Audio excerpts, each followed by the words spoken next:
The air in Hawkins County, Tennessee, on August 14, 1962, was thick enough to drink. It was a suffocating, late summer humidity that clung to the skin, amplifying the deafening, rhythmic drone of cicadas that pulsed from every direction. As twilight bled the color from the sky, the dense Appalachian undergrowth became a wall of impenetrable shadow, a place where secrets could fester. Down in a dried-up creek bed, where the mud had cracked into a mosaic of decay, a single, powerful flashlight beam sliced through the gloom. It was held by a deputy, his uniform already dark with sweat, his face a mask of grim determination. He swept the light back and forth, the beam catching on tangled roots and slick, moss-covered stones, searching for something he hoped he wouldn't find.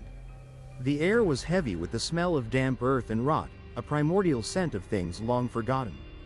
The beam froze, landing on a pair of scuffed leather work boots, the toes pointing awkwardly toward the darkening canopy of oak and hickory trees. Slowly, deliberately, the light traveled upward, illuminating a pair of mud-stained denim overalls, then a thin cotton shirt, and finally, a face. It belonged to a boy, no older than 17, with a scattering of freckles across his nose. This was Billy Whitaker. His pale blue eyes were wide open, staring blankly into the branches above as if counting the leaves, but they held no recognition, no spark of life. Yet, a faint, rhythmic rise and fall of his chest confirmed the impossible. He was breathing. He was alive, yet as motionless as the stones he lay upon.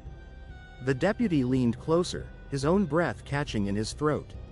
The metallic, iron-rich smell of stagnant creek water filled his nostrils, a scent he now associated with a unique and terrifying kind of dread.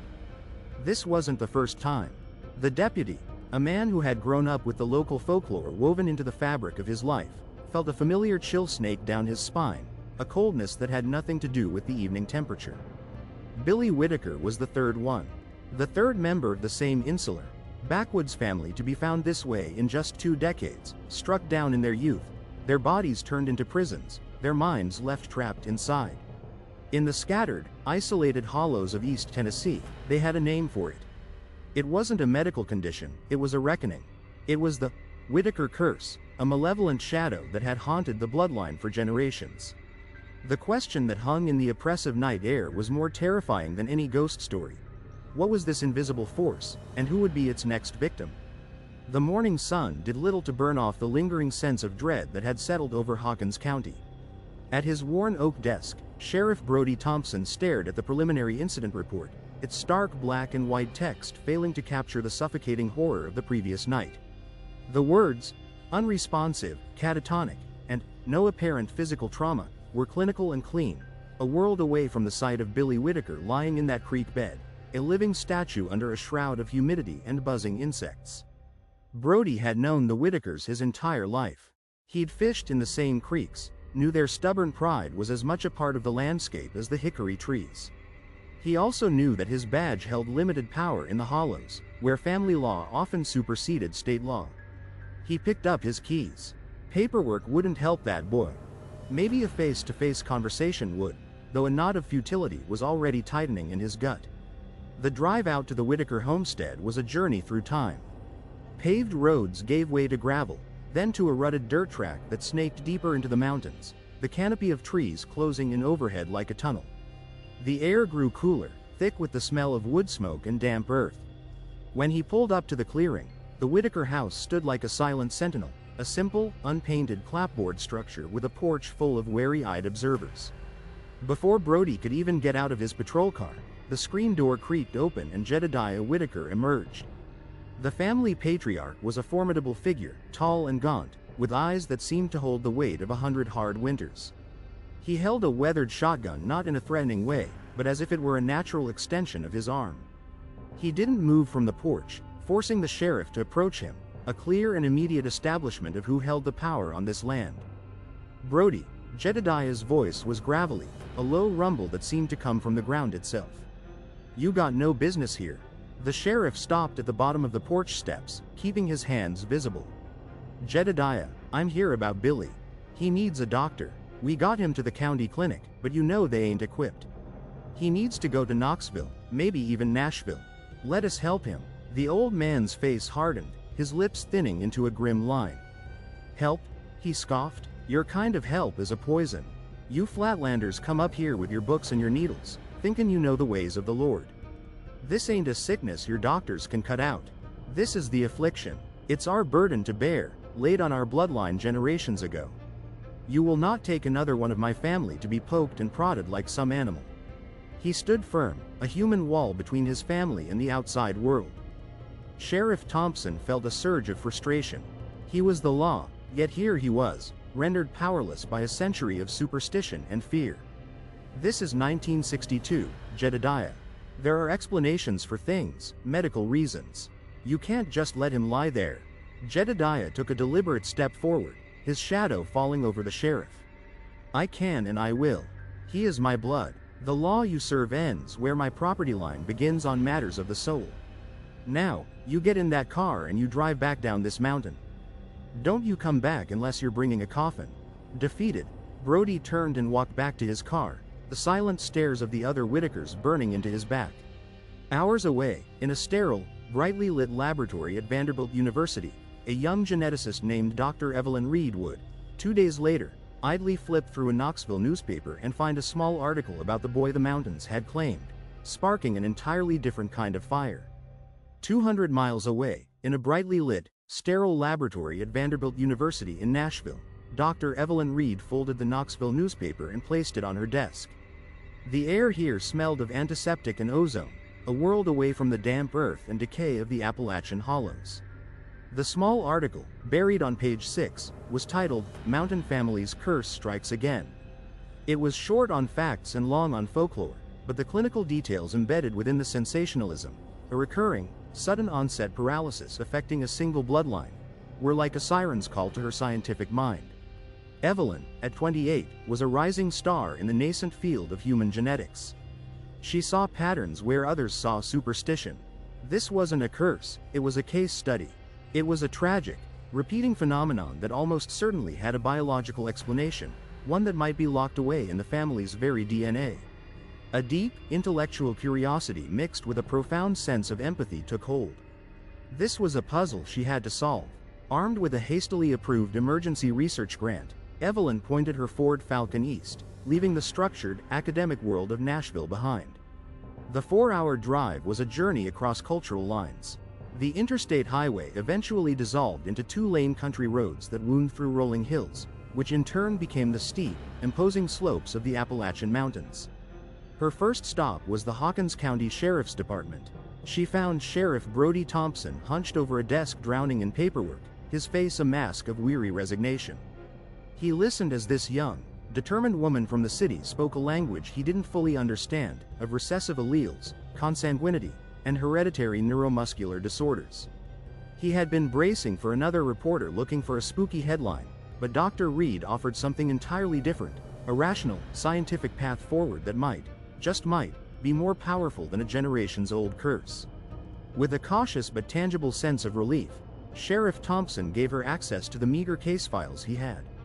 They contained little more than the bare facts of the previous incidents, noting the victim's catatonic state and the family's steadfast refusal of outside help.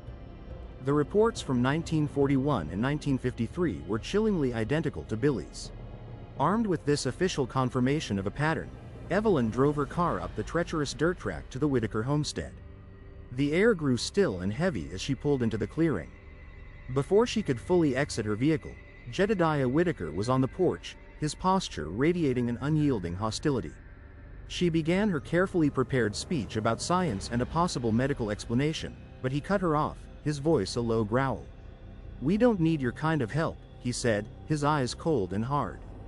"This is our affliction, a trial from God. You take your books and your city ideas and you get off my land." Now, the rejection was absolute, a wall of ingrained suspicion she could not penetrate. Jedediah stood as a sentinel, guarding not just his family but a belief system that had sustained them through a century of isolation and hardship. Defeated in her first attempt at direct contact, Dr. Reed drove back down the mountain, her mind already reformulating a plan. If the family was a closed book, the county's history was not. The next morning found her at the Hawkins County Courthouse, an imposing stone building where time seemed to have slowed to a crawl. The county clerk, a woman who seemed as much a fixture as the dusty legal tomes lining the walls, led her to the Public Records Archive. In the silence of that cavernous room, surrounded by the faint, musty smell of aging paper, Dr. Reed began her genetic ghost hunt, starting with the oldest census records she could find.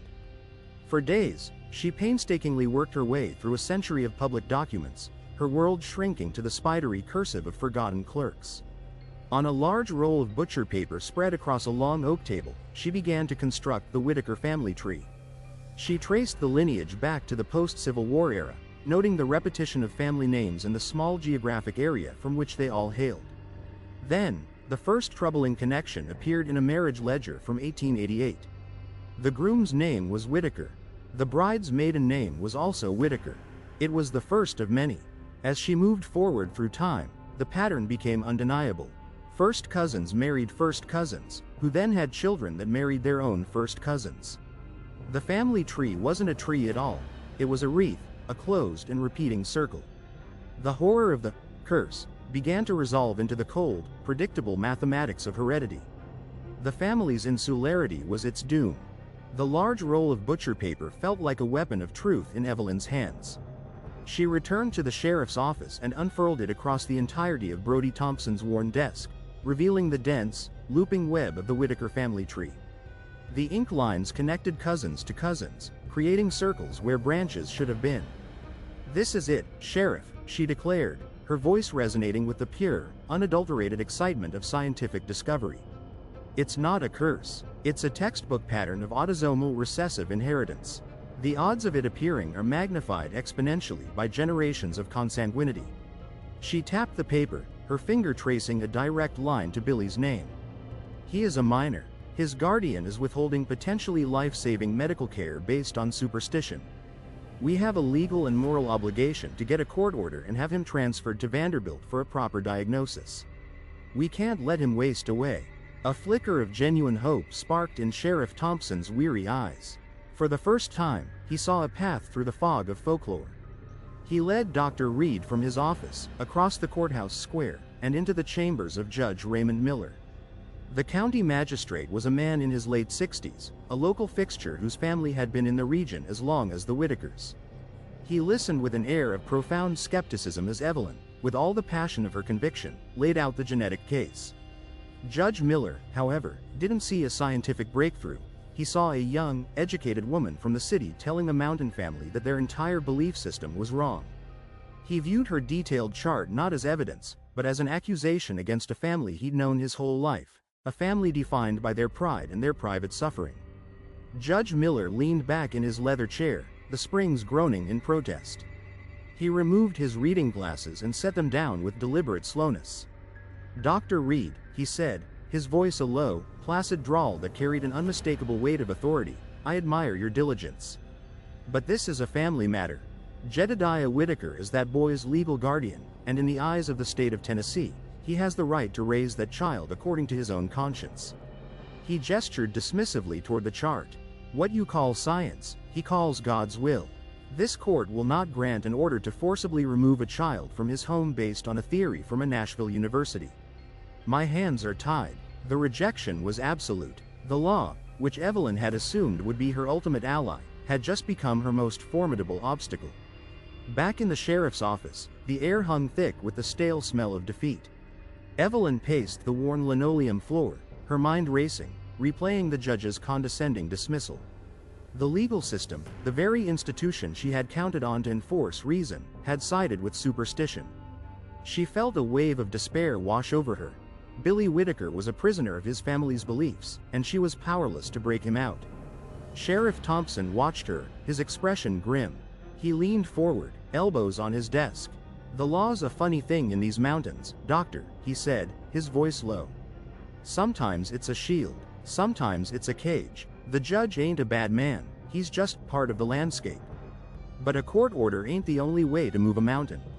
Sometimes, you just gotta find a crack in the rock." He tapped a finger on the family tree, circling a name near Billy's, Mary Ann. Evelyn stopped pacing and looked at the name.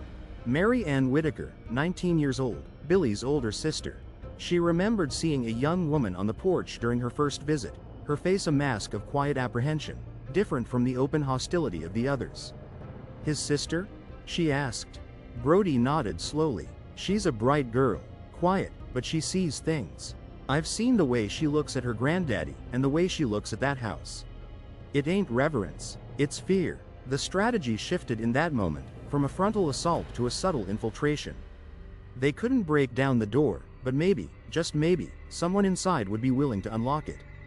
The sprawling, tangled family tree on the desk was no longer just a map of a genetic curse. It was a map of loyalties, pressures, and potential fractures. If you've been following this story, comment below with "Find the truth" to show your support for Dr. Reed's mission. The challenge was making contact without alerting Jedediah, whose watchful eyes seemed to cover the entire hollow. A direct approach was impossible. Instead, Sheriff Thompson used his deep-rooted local knowledge. He knew the general store where the Whitakers bought their meager supplies once a week, and he knew the store owner's wife was a distant cousin of his own. A carefully worded, unofficial message was passed. A simple note asking Mary Ann to meet at the old covered bridge at dusk the following day if she wanted to understand what was truly happening to her brother. It was a long shot, a message in a bottle tossed into a sea of family loyalty and fear. For 2 days, there was only silence. Evelyn's hope began to wane, fearing the message had been intercepted or, worse, ignored. But on the third evening, as twilight painted the sky in shades of bruised purple, a lone, slender figure emerged from the tree line near the bridge. Mary Ann was visibly terrified, her hands clutching a worn, cloth-wrapped bundle to her chest as if it were a shield.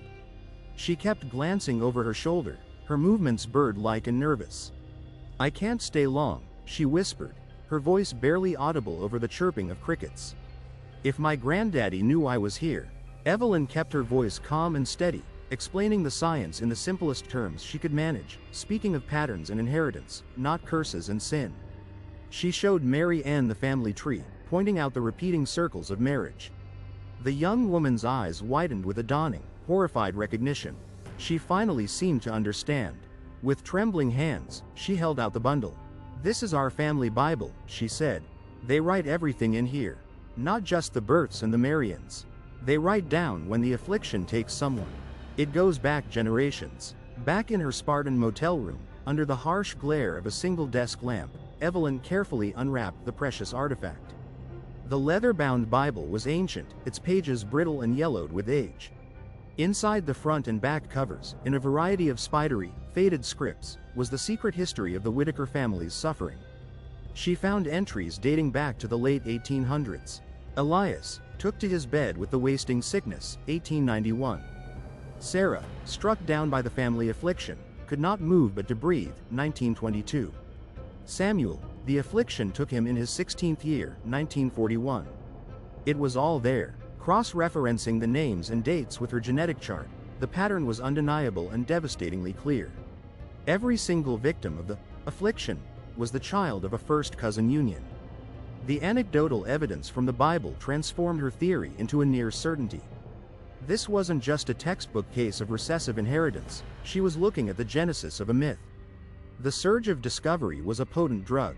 In her Spartan motel room, surrounded by papers that felt more sacred than any scripture, Dr. Evelyn Reed knew she had cracked the code. She picked up the phone, her fingers trembling slightly as she dialed the sheriff's office, the late hour irrelevant in the face of such a breakthrough. "Brody, it's all here," she said, her voice a torrent of controlled excitement. "The Bible confirms everything. Every single name listed with the family affliction. Elias in 1891, Sarah in 1922, and Billy's uncle, Samuel, in 1941. They are, without exception, the direct offspring of documented first-cousin marriages. The pattern is perfect. It's a mathematical certainty." On her desk, the sprawling family tree and the Bible's secret ledger had merged into a single, devastating narrative of genetic fate. This isn't just a theory anymore. This is hard proof. Judge Miller can't dismiss this. He can't call it folklore when the family's own history confirms the science, line by line. She was about to reverently place the fragile Bible back into its cloth wrapping when her fingers brushed against a foreign texture tucked deep within the cracked leather spine. It wasn't a page, but a small, brittle piece of paper, folded into a tight, neat square and yellowed to the color of old ivory. Unfolding it with the caution of an archaeologist, she saw it was a letter, dated October 1941, written in a different, more meticulous hand than the agricultural scrawls in the margins. It was from Jedediah's father, Abram Whitaker, addressed to no one. It spoke of his son, Samuel, lying motionless in the next room. But the gut punch came in the final, devastating lines. Dr. Galloway from Rogersville was here, it read. He said this sickness is not of the spirit. It comes from our blood being too close. From marrying kin. A cold dread began to seep into Evelyn's bones as she read the final, chilling sentence.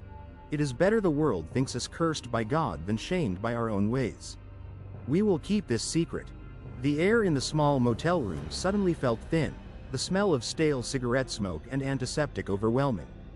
The words on that fragile piece of paper recontextualized a century of tragedy. Jedediah wasn't a stubborn patriarch clinging to the comfort of superstition. He was the gatekeeper of a deliberate, generational lie. The curse wasn't a myth born of ignorance. It was a shield, a carefully constructed narrative designed to hide a truth the family found too shameful to bear. His righteous anger, his pronouncements of God's will, it was all a performance, a legacy of deception passed from father to son to protect the family's pride. Evelyn, you still there? Sheriff Thompson's voice crackled over the phone line, distant and tinny. She finally found her own. Brody, she said, her voice low and heavy with the weight of the discovery, it's so much worse than we thought. He knows. He's always known.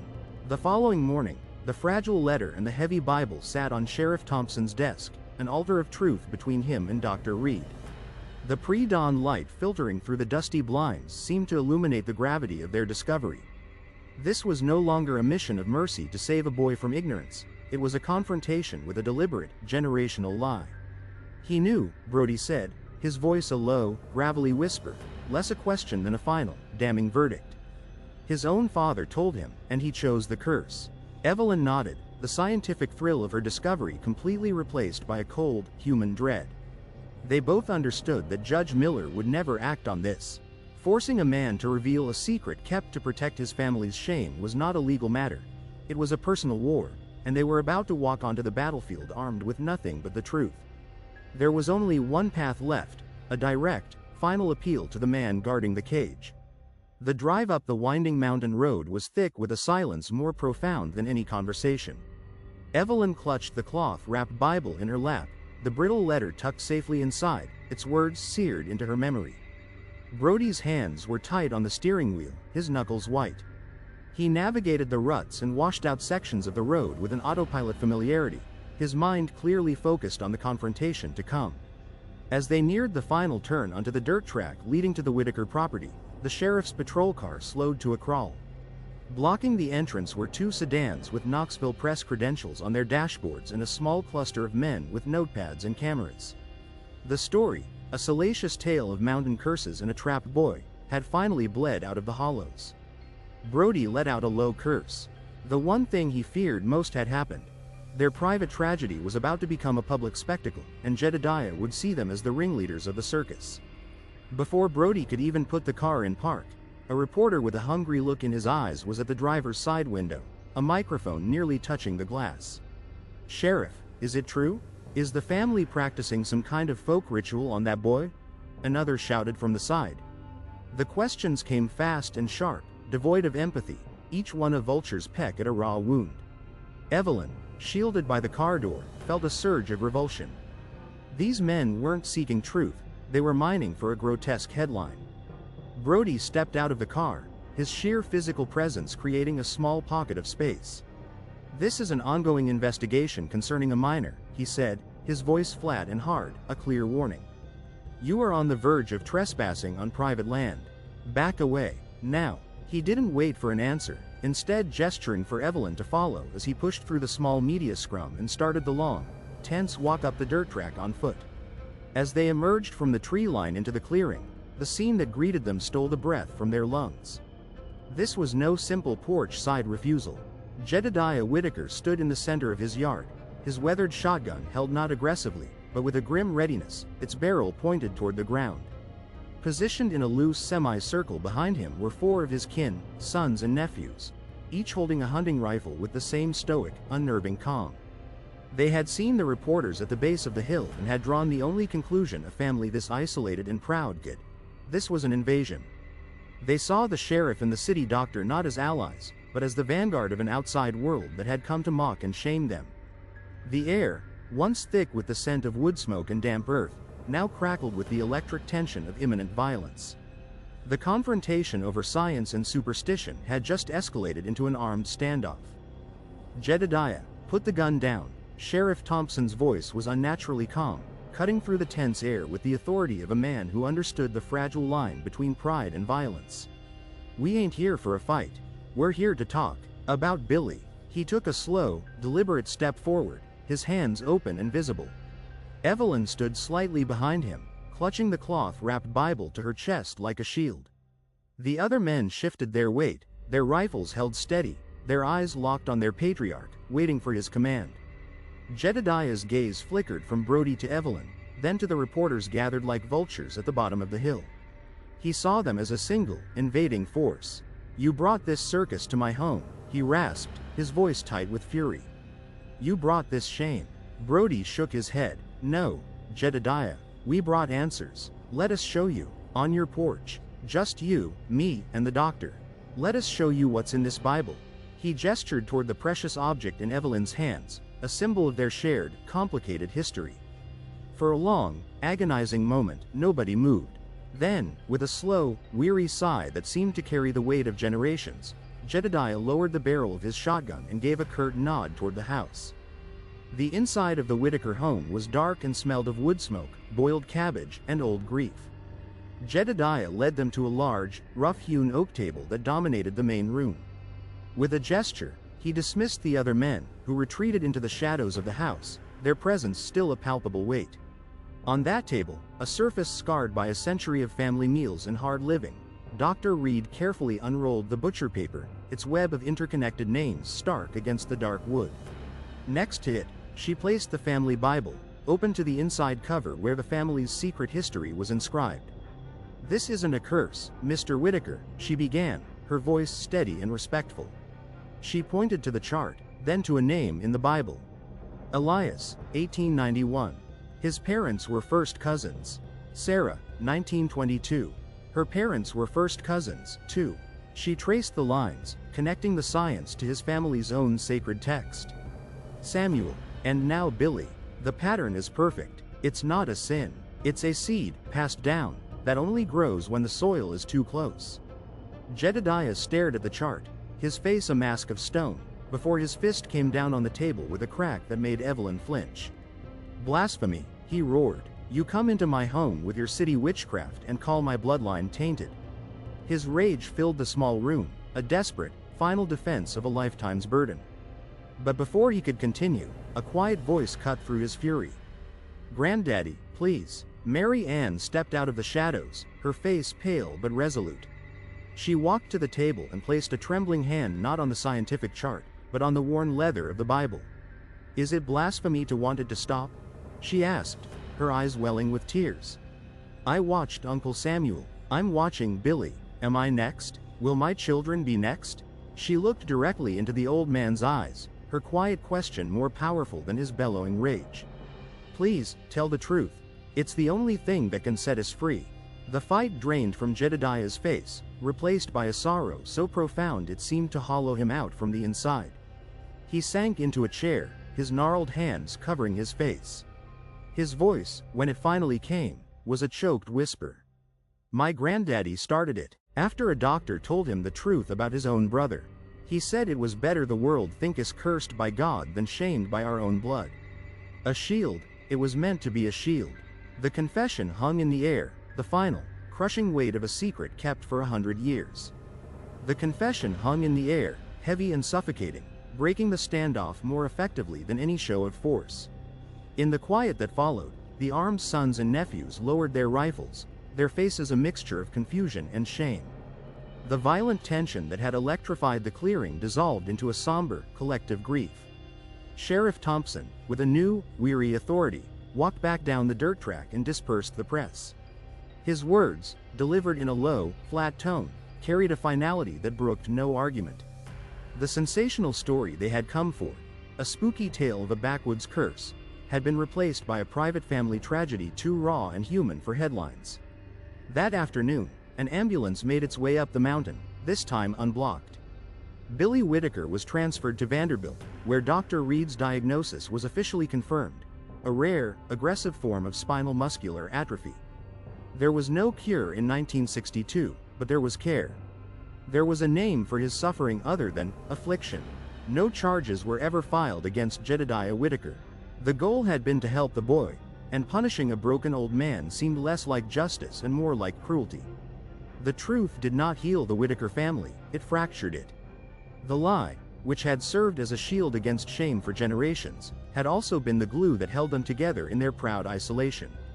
With the curse exposed as a fabrication, the family's foundational myth crumbled, leaving a vacuum of raw, uncomfortable truth. Within a year, Mary Ann Whitaker packed a single suitcase and caught a Greyhound bus to Knoxville, determined to build a life where her children would never have to fear their own blood.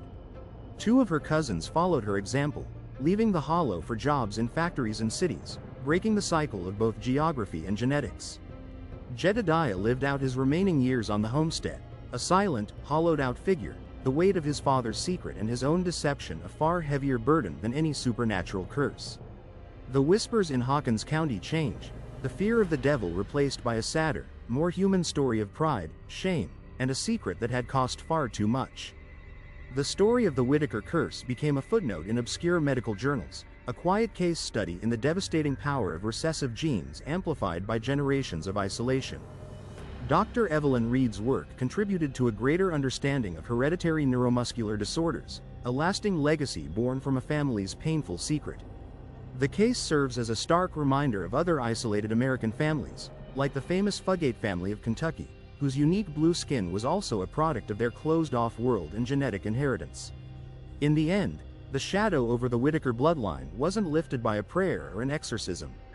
It was banished by a determined scientist who chose reason over folklore, and by a brave young woman who chose a painful truth over a comforting lie. The curse was real, but it was never supernatural. It was simply the tragic, human consequence of a secret kept for far too long. If this case resonated with you, subscribe to our channel for more deep dives into forgotten American history. And click here to watch our investigation into the Blue People of Kentucky, a story that proves truth is often stranger and more tragic than fiction.